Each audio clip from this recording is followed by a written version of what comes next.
So hello 10th standard के students, कैसे हो यार आप सभी लोग। उम्मीद करता हूं आप सभी लोग अच्छे होंगे। तो 90 पार लाने की तैयारी कर रहे हो कि नहीं कर रहे हो, क्योंकि आपको पता है मैंने आपको बोला है, क्योंकि अब की बार है 90 पार विथ JR ट्यूटोरियल्स। तो बहुत ज़्यादा मेहनत करना है, बहुत ज़्यादा वीडियोस आपके लिए ऑलरेडी प्रेजेंट है। साइंस के, मैथ्स के, हिस्ट्री, ज्योग्राफी, पॉलिटिकल साइंस, सारी चीज़ अवेलेबल है। वीडियोस को फटाफट देखो, 1.5-2x की स्पीड पे लगा के देख सकते हो, जिससे पूरा सिलेबस आपका कंप्लीट हो जाएगा। सारा कंसेप्चुअल नॉलेज क्लियर करके ले लो और क्वेश्चन आंसर्स को बाय हार्ट करना शुरू कर दो। बहुत कम समय बचा है, 50 दिन से भी कम समय रह गया है। ऑलरेडी 50 डेज का स्ट्रैटेजी वीडियो अपलोड हो चुका है, चेकआउट कर लेना। और कई सारे इंपॉर्टेंट क्वेश्चंस के वीडियोस भी लगातार अपलोड हो रहे हैं हमारे इस चैनल पे। तो सभी वीडियोस को जरूर देखें और अपने दोस्तों के साथ शेयर करें और कमेंट बॉक्स में लिख दें कि यस सर, हम लाएंगे इस बार क्या 90%। कैसे?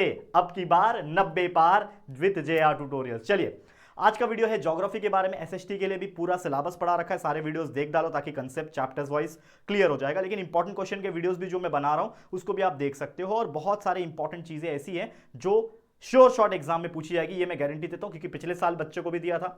बच्चों को तो लास्ट एग्जाम्स के थोड़े दिन पहले दिया था, आपको काफ़ी पहले दे रहा हूँ, तो बहुत ज़्यादा लकी मानो। और इसके बाद भी जब लाइव रिविजन्स चलेगा, जैसे कि आप जानते होंगे कि हमारे इस चैनल JR ट्यूटोरियल के ऊपर उड़ान बैच, जो कि हमारा बहुत फेमस बैच है, ठीक है, पूरे महाराष्ट्र के अंदर 10th स्टैंडर्ड के लिए, तो उड़ान बैच 4.0 वर्जन आने वाला है बहुत जल्दी, ऑफिशियल तौर पे लॉन्च हो जाएगा।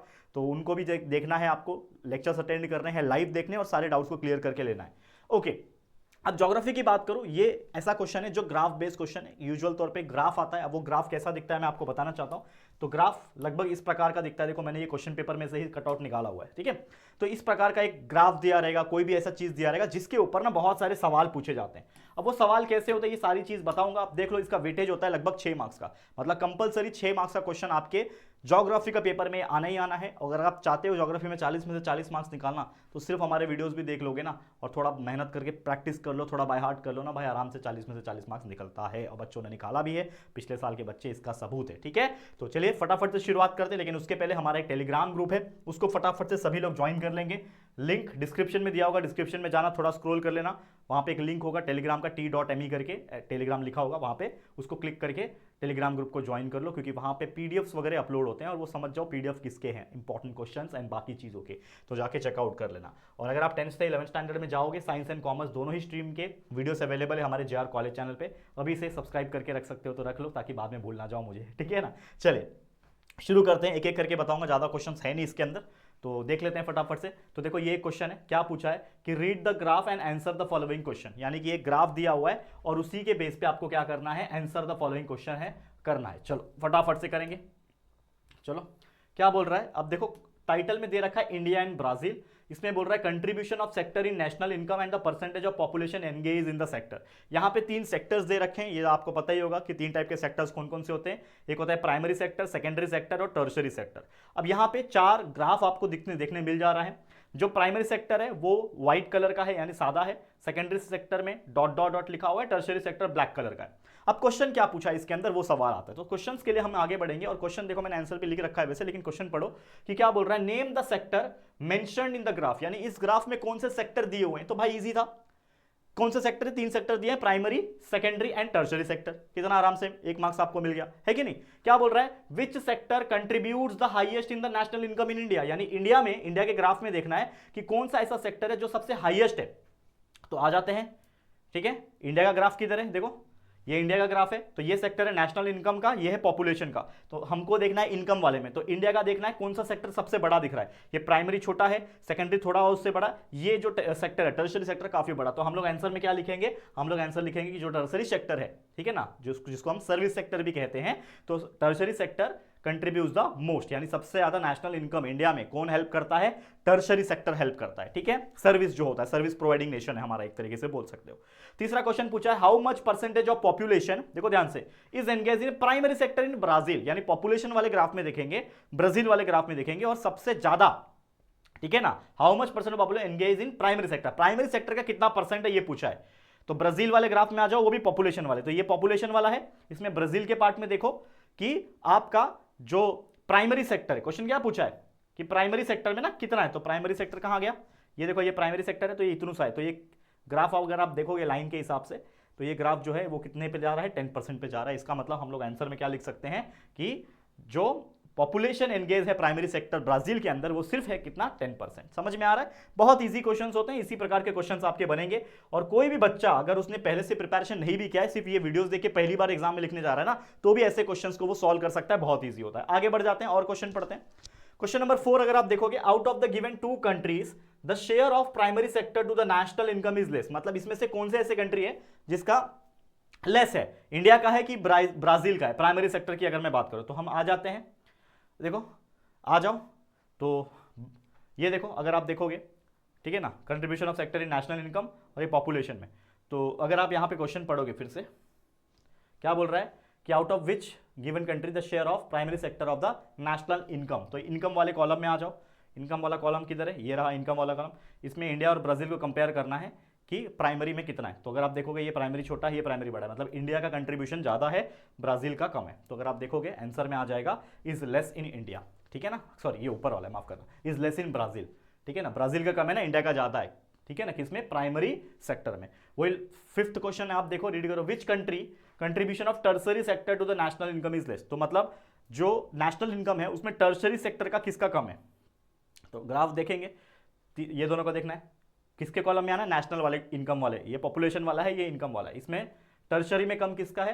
ये देखो, ये इंडिया है, ये ब्राजील है, तो ब्राजील का ज्यादा है, इंडिया का कम है, तो आप लिख सकते हो कि इज लेस इन इंडिया। लिख दिया मैंने, बहुत ईजी है।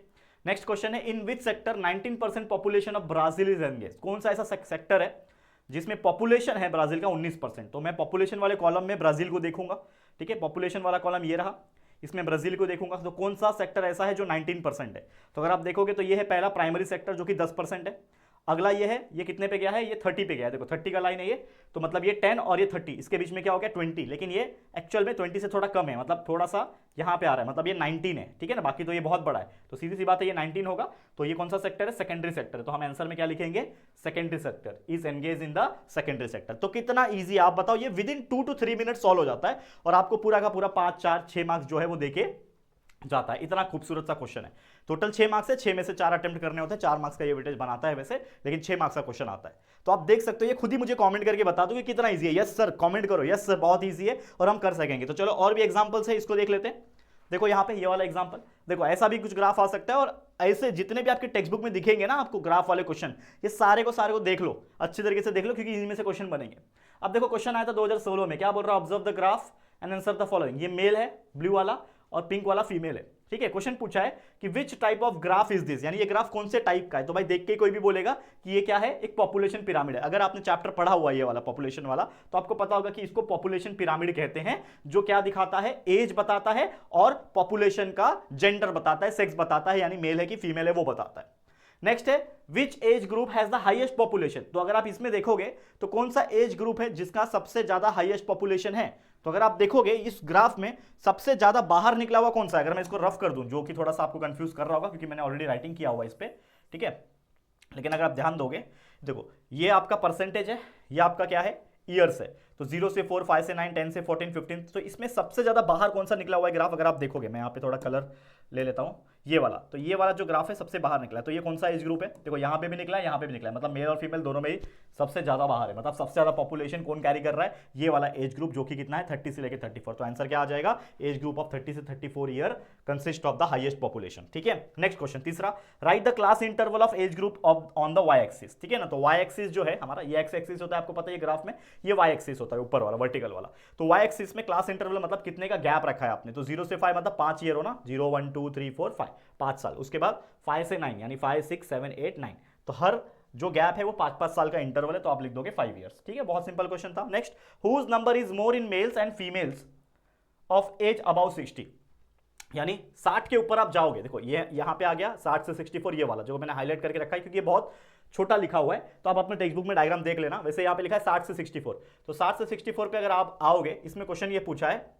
कि कौन सा ज्यादा है, मेल ज्यादा है कि फीमेल ज्यादा है, पूछा क्या है। तो अगर आप देखोगे ब्लू जो है ये इस वाले लाइन से कम है, लेकिन ये इस वाले लाइन से ज्यादा है फीमेल, तो यानी आपको ये देख के पता चल गया कि फीमेल ज्यादा है मेल कम है। तो आप लिख सकते हो कि भाई number of female is more than males, यहाँ पे आपने लिख दिया। 60 साल के जो लोग हैं यहाँ पे, इसमें मेल थोड़े कम है और फीमेल ज्यादा है, ऐसा आपने लिख दिया। भाई सीधी सी बात है ना, मेल ज्यादा ही होते हैं, सॉरी फीमेल ज्यादा ही होती है, क्योंकि अक्सर ये एक जोक के तौर पर लेना, अक्सर ऐसा होता है कि भाई जो फीमेल्स होती हैं, ठीक है ना, वो थोड़ी ज़्यादा उम्र जी पाती हैं एज कम्पेयर टू मेल, क्योंकि मेल अभी जमाना तो चेंज हो रहा है, लेकिन अर्लियर टाइम से ही अभी तक अगर आप देखोगे तो मेल थोड़ा ज़्यादा फील्ड वर्क करते हैं, लाइक बाहर का काम करना एंड ऑल।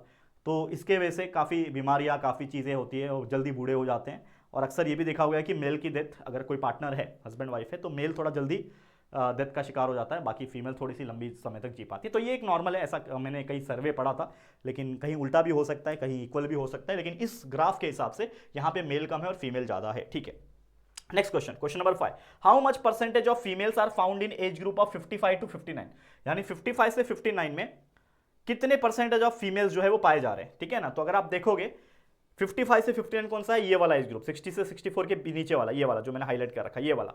अब इस वाले में ग्राफ में देखोगे तो ये ग्राफ में अगर आप देखोगे, इसमें पूछा है हम लोग को किसके बारे में, किसके बारे में पूछा है, फीमेल्स के बारे में पूछा है। तो फीमेल का मतलब पिंक वाला, तो इस वाले ग्राफ में पिंक वाला का देखोगे तो ये लाइन क्या है, 2%, यानी 2% से ज्यादा है, तो आपने लिख दिया मोर देन 2%। फीमेल जो है वो मोर देन 2% प्रेजेंट है, बहुत easy. And last question, after which age group is the decrease in the population found, यानी कि कौन सा ऐसा एज ग्रुप है, वहां तक तो ठीक था, पॉपुलेशन बढ़ रहा था, लेकिन उसके बाद कम होते गया पॉपुलेशन। तो कौन सा एज ग्रुप है, देखो सबसे हाईएस्ट ये वाला है, तो उसके बाद ये है, ये कौन सा है, 30 से 34 के बाद, यानी 30 से 34 के बाद जो पॉपुलेशन है वो धीरे धीरे ग्रेजुअली कम हो रहा है, चाहे मेल हो चाहे फीमेल हो। तो ये क्वेश्चन पूछा था, हमने आराम से लिख के दिखा दिया, ये सॉल्यूशन आपके सामने है, स्क्रीनशॉट ले सकते हो। समझ में आया बच्चा? तो यही सारी चीजें हैं, ऐसे ही टाइप के कुछ क्वेश्चन जो है एग्जाम में पूछते हैं, बहुत ईजी होता है, इससे सिंपल जो है ना बच्चा कुछ हो नहीं सकता। ये वाला मैं आपको दिखाना चाहता हूं, ये ग्राफ देख लो, ये ग्राफ देखो, ये ऐसा एक ग्राफ दिया हुआ है यहाँ पे, ठीक है ना, जिसमें 2011, 1, 99, ये क्या है, trend of urbanisation in India. इसमें बहुत सारे क्वेश्चन पूछे, जैसे what was the percentage of urbanisation 1961 में परसेंटेज ऑफ अर्बनाइजेशन कितना लिखा है यहाँ पे, देखो 18% है, कितना ईजी है। In which decade was organisation is highest, मतलब कौन सा ऐसा साल था, 10 साल का डिकेड है ना, ये 10-10 साल का गैप है, तो कौन सा ऐसा डिकेड था जिसमें अर्बनाइजेशन जो है वो हाईएस्ट था। तो अगर आप देखोगे ये 1971 में 18.2 था, 71 है ना, हाँ 1971 में था, 1961 में 18 था, तो 18 से लेके अगर आप देखोगे 18 पॉइंट, नहीं माफ करना, कौन सा सेकंड क्वेश्चन पढ़ रहे हैं ना हम लोग, हाँ। तो in which decade was the urbanisation highest, highest पूछा है इसमें, हाईएस्ट पूछा है, तो सबसे ज्यादा हाईएस्ट ये वाला है ना, 2001 से 2011 सबसे हाईएस्ट है, 27 के बाद 31 आ रहा है, ठीक है ना, 31.2% हाईएस्ट यही है ना। तो 2001 से 2011 के बीच में सबसे ज्यादा पॉपुलेशन बढ़ा है। तीसरा क्वेश्चन ये है कि in which decade the growth of organisation lowest, lowest वाला कौन सा रहेगा, ये वाला रहेगा, ठीक है ना। 1961 से लेकर 1971 सिर्फ 0.2% ही ग्रोथ हुआ है, 0.2% ही ग्रोथ हुआ है, ठीक है ना, बहुत ईजी, समझ में आया, okay. Next, what interference can you draw regarding India's urbanisation after reading the graph, यानी इस ग्राफ को रीड करने के बाद आपको क्या लग रहा है कि भाई इंडिया का अर्बनाइजेशन कैसे हो रहा है। तो हम बोल सकते हैं कि भाई इंडिया का अर्बनाइजेशन धीरे धीरे करके ग्रो हो रहा है, क्योंकि ऑब्वियसली पहले सिर्फ गांव होते थे, अब शहर आ गए, अब शहर में भी बहुत हाईफाई शहर भी आ गए, एक मीडियम लेवल के शहर आ गए, ठीक है ना। तो बहुत सारे ऐसे मेट्रो सिटीज जिसको हम लोग टियर 1, टियर 2, टियर 3 सिटीज, इस प्रकार के अर्बनाइजेशन काफी बड़े हैं वक्त के हिसाब से। नेक्स्ट है, in which decade is the percentage of urbanisation 27.8, 27.8 किसमें है, देखो ये वाला 27.8 किसमें, 2001 में, लिख दिया 2001। Last question, what is the difference between the percentage of urbanisation from 1971 1981, तो 1971 कहा ना ये वाला, 1981 कौन सा है, ये वाला, इन दोनों में कितने का गैप है भाई, माइनस कर दो, 23.3 माइनस 18.2 कर दो, आ गया 5.1%, ठीक है ना। तो बहुत ईजी है, तो इस प्रकार की चीजें करनी है, बाकी और कुछ है नहीं भाई, बहुत ईजी है, ट्रस्ट में। अगर आप इसको देखोगे तो आपको खुद रियलाइज हो जाएगा कि ऐसे क्वेश्चंस काफी ईजी है, लेकिन इसका मतलब ये भी नहीं है कि मुंह उठा के चले जाओगे और लिख दोगे, ऐसा नहीं, थोड़ा बहुत देख के जाना पड़ेगा आपको, जो मैं समझा रहा हूं उसको समझ के जाना पड़ेगा, ताकि ऐसे क्वेश्चंस बनेंगे तो आप आराम से कर पाओगे। एक आखिरी क्वेश्चन है, इसको भी देख लो, ये क्वेश्चन है, चार टाइप के यहाँ पे पाई चार्ट दिख रहे हैं, ये ब्राजील का पार्ट है, ये इंडिया का पार्ट है। इसमें क्या दिया है, percentage of population engage in the various sectors, इसमें जो है ना सेक्टर्स दिया हुआ है, जैसे ये जो ब्लू वाला पार्ट है ये प्राइमरी सेक्टर है, ठीक है ना, जो ऑरेंज वाला पार्ट है वो सेकेंडरी सेक्टर है, और जो ग्रे वाला पार्ट है वो टर्शरी सेक्टर है। तो क्वेश्चन क्या पूछा है कि विच country has the highest percentage of population engage in the primary activities, यानी पॉपुलेशन में प्राइमरी एक्टिविटीज में कौन सा कंट्री का हायर परसेंटेज है, ठीक है ना। तो अगर आप देखोगे यहाँ पे देखना, ठीक है, इंडिया का देख लो, ब्राजील का देख लो, तो ये जो है contribution of sector of in GDP, ये जो दो ग्राफ है ऊपर वाले, ये क्या है, सेक्टर इन जीडीपी है, और नीचे वाले पॉपुलेशन है, ये दोनों पॉपुलेशन है। तो पॉपुलेशन में किसका ज्यादा है, अगर आप देखोगे higher percentage engage in primary activity, primary कौन सा है, ब्लू है, तो ब्लू में सबसे ज्यादा बड़ा कौन सा दिख रहा है, ये इंडिया है, ये ब्राजील है, इन दोनों में से बड़ा कौन है, ये बड़ा है, यानी इंडिया का जो है, ब्रैकेट में लिख सकते हो वैसे 48 पॉइंट कितना है, 8%, ठीक है ना, 48.8% लिख सकते हो। नेक्स्ट है, in which country is the contribution of tertiary sector greater in GDP, यानी जीडीपी वाले में देखो कि इन दोनों में टर्शरी सेक्टर किसका ज्यादा बड़ा है। तो अगर आप देखोगे ब्राजील 67 है, इंडिया 57 है, यानी ब्राजील जो है वो बड़ा है, तो आप लिख सकते हो आंसर में ब्राजील। समझ में आ रहा, सिर्फ देख के ही आप समझ जाओगे कि क्या आंसर आने वाला है। और भी कुछ क्वेश्चन से फटाफट से देख लेते हैं, सॉल्व करते हैं, यहाँ पे ध्यान देना। क्या क्वेश्चन है कि in which country is the share of secondary activity more in GDP, यानी जीडीपी में आपको देखना है सेकेंडरी एक्टिविटीज। तो जीडीपी वाले में देखो सेकेंडरी मतलब ऑरेंज वाला, इन दोनों में ज्यादा कौन है, ब्राजील का ज्यादा है, लिख दिया 27.5%, लिख दिया ब्राजील का 27.5%। ठीक है, खत्म। Next, can we say that the Brazil is agrarian economy like India, give reason. तो हम लोग बोल सकते हैं क्या कि ब्राजील एक एग्रेरियन कंट्री है? नहीं, मैं तो इसका जवाब तो डायरेक्ट में दे दूंगा, क्योंकि भाई एग्रेरियन मतलब क्या होता है, जो एग्रीकल्चर के ऊपर ज्यादा फोकस है। तो ब्राजील एक ऐसा कंट्री जो एग्रीकल्चर के ऊपर ज्यादा फोकस नहीं है, तो हम लोग क्या बोल सकते हैं, no we can not say that. खत्म। नेक्स्ट क्वेश्चन है पांचवा, which country has a higher percent of population engage in the secondary activity. तो पॉपुलेशन वाले में देखना है सेकेंडरी एक्टिविटी किसका ज्यादा है। तो पॉपुलेशन वाला कॉलम कौन सा है, नीचे है, ये दोनों ग्राफ है, इन दोनों में सेकेंडरी मतलब ऑरेंज वाला किसका ज्यादा है, इंडिया का ज्यादा है, 24.3 है। तो आप लिख सकते हो आंसर में कि इंडिया जो कि है 24.3% ज्यादा है ना। ठीक है, next and last question, how much percentage of population is engage in the tertiary activity in India. India में पॉपुलेशन में टर्शरी एक्टिविटी में क्या है, तो पॉपुलेशन का कॉलम ये रहा और इंडिया का कॉलम कौन सा है, ये वाला है, इसमें टर्शरी मतलब ग्रे वाला पार्ट, तो कितना है 26.9% है, लिख दिया यहां पे 26.9। खत्म। ठीक है, देख सकते हो। और ये चौथा जो है ना कि हम लोग क्यों बोल सकते हैं नो वी कैन नॉट, तो गिव रीजन भी बोला था। तो रीजन क्या है कि ब्राजील में 70% population engage in tertiary sector, while contribution of this sector to GDP is 67%। And इससे ये पता चलता है कि ये स्ट्रॉन्ग और रैपिड ग्रोइंग सेक्टर है, इसीलिए ये एग्रेरियन कंट्री नहीं है। तो इस हिसाब से बोल सकते हैं। तो ये कुल मिला के 5-6 क्वेश्चन थे जो मैंने कराए। तो ये अभी के लिए आप लोग इसको जरूर से मेहनत करके याद कर लो, प्रैक्टिस कर लो, हो सकता है प्रीलिम्स में भी काम आए। लेकिन जैसे जैसे और समय आगे बीत रहा है, बोर्ड एग्जाम नजदीक आएगा, ऐसे जितने भी टाइप के वीडियोस मैंने अभी रिसेंट में बनाए हैं उनके जैसे सेम और वीडियोस प्रोड्यूस करूंगा, लेकिन और अपग्रेडेशन के साथ, यानी और भी क्वेश्चंस उसमें ऐड होंगे जो इस साल पिछले साल ऐड होंगे, जो ऐड हुए थे, यानी जो क्वेश्चन पूछे गए थे, और इस साल जो हमारा गेस रहेगा, जो कि हर बार ऑलमोस्ट थोड़ा बहुत तो लग जाता है यार। तो ये जो गैस हम करने वाले हैं, इसमें और भी क्वेश्चंस ऐड करके आपके लिए नए वीडियोस और भी बनाएंगे आने वाले समय में, जैसे जैसे एग्जाम नजदीक आएगा। तो हमारे साथ बस बने रहा। चैनल पे फर्स्ट टाइम है तो चैनल को सब्सक्राइब करके रख लो ना, सभी बच्चों को बोल रहा हूं, जो बच्चे नहीं जानते उन तक हमारे वीडियोस को पहुंचाइए, प्लीज शेयर भी करते रहिए, और कमेंट बॉक्स में लिख देना है अब की बार 90 पार विद JR ट्यूटोरियल्स, क्योंकि आपके राहुल सर आपके लिए बहुत ज्यादा नेक्स्ट लेवल का मेहनत कर रहे हैं और पूरे 5 साल से करते आ रहे, ताकि आपका पूरा सिलेबस अप टू डेट रहे। रिवीजन है, उड़ान बैच के लाइव रिवीजन वीडियो से, LMR रिवीजन है, वन शॉट वीडियो से हर एक चैप्टर के, exam related, exam oriented videos है। ये सारे वीडियोस आपके लिए अवेलेबल है, आपकी राह देख रहे हैं, बस आप उनको ढूंढो, प्लेलिस्ट में जाके ढूंढो, डायरेक्ट यूट्यूब पे सर्च करके ढूंढ सकते हैं। कोई भी टॉपिक, कोई भी चैप्टर पढ़ना है, बस यूट्यूब पे डाल देना उस चैप्टर का, उस टॉपिक का नाम, और लिख देना बाय JR ट्यूटोरियल्स, आपको हमारे वीडियो मिल जाएंगे। उन वीडियोस को देखो, 1.5 की स्पीड पे देखो, कम समय में देख पाओगे, कंसेप्ट क्लियर हो जाएगा, फटाफट से क्वेश्चन आंसर याद कर लेना, बाय हार्ट कर लेना, थोड़ा प्रैक्टिस कर लेना, और देखो कैसे एग्जाम में 90% नहीं आता है, बहुत अच्छे से आएगा, गारंटी है। ठीक है, तो फिलहाल ऑल द बेस्ट, आज के लिए इतना ही। Thank you so much for watching this video. पसंद आया वीडियो, दिल से अच्छा लगा है तो प्लीज दिल से वीडियो को लाइक करना है, शेयर करना है अपने दोस्तों के साथ, और अगर पहली बार आए हो चैनल पर, अभी तक चैनल को सब्सक्राइब नहीं किया है तो प्लीज हमारे चैनल को सब्सक्राइब करके बेल आइकन को प्रेस कर देना। ठीक है दोस्तों, चलो फिर जल्दी मुलाकात होगी आपके साथ किसी और नए वीडियो में, तब तक के लिए thank you and good bye.